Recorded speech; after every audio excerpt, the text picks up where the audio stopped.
Salut, c'est Cédric du site élevez-votre-vie.fr. Aujourd'hui, cette vidéo s'intitule « De modeste à riche, comment faire ?» Comment est-ce qu'on passe d'une vie avec un salaire pas assez gros et des comptes à découvert à la fin de chaque mois à une situation financière confortable?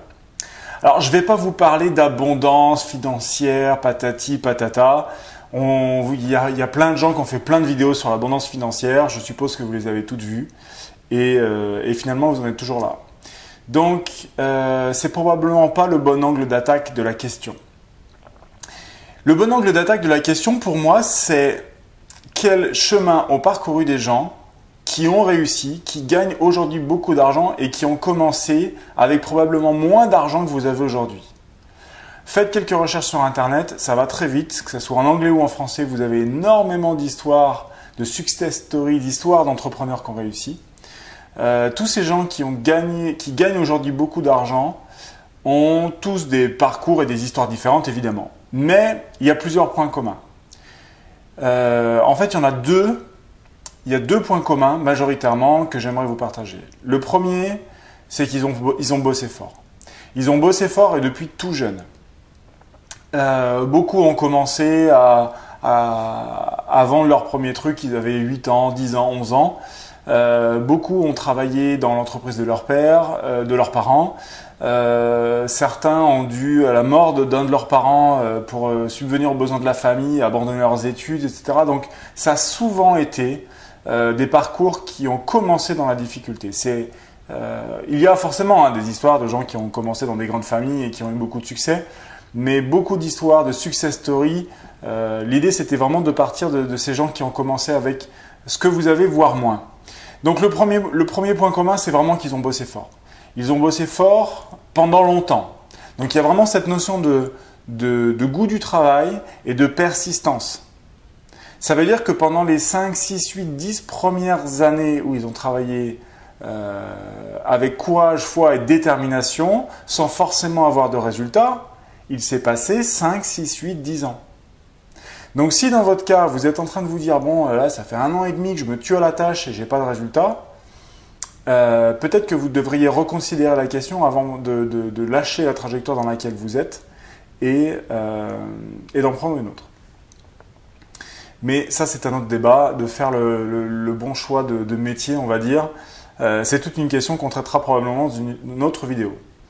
Le deuxième point qui est extrêmement important, c'est le deuxième point commun qui est extrêmement flagrant en fait parmi toutes les histoires de personnes que j'ai pu lire, que j'ai pu trouver qui sont passées d'une vie modeste à riche. Ça ne va pas vous plaire. Ces gens-là ont commencé par vendre. Ils ont tous commencé la carrière professionnelle qui les a amenés là où ils sont en vendant quelque chose. Ça pouvait être des sapins, des bijoux, des bouteilles de coca, du financement, du placement financier boursier, de l'immobilier, des contrats d'assurance vie, des pizzas, des magazines, ce que vous voulez. Et tout ça sont des exemples que j'ai lus. Hein. Mais ils ont tous commencé par vendre quelque chose. Donc, si vous voulez gagner de l'argent, comme le dit Robert Kiyosaki, vous allez devoir déjà créer une affaire, une entreprise, que ce soit en marketing de réseau ou pas. Et vous allez devoir apprendre à vendre. Alors, ouais, effectivement, ça ne vous plaît pas parce que là, vous êtes en train de vous dire « Ouais, mais moi à vendre, je ne sais pas faire quoi. Cédric, je ne peux pas vendre, trouve autre chose. » Non, il n'y a pas… Alors déjà, il n'y a pas autre chose à trouver.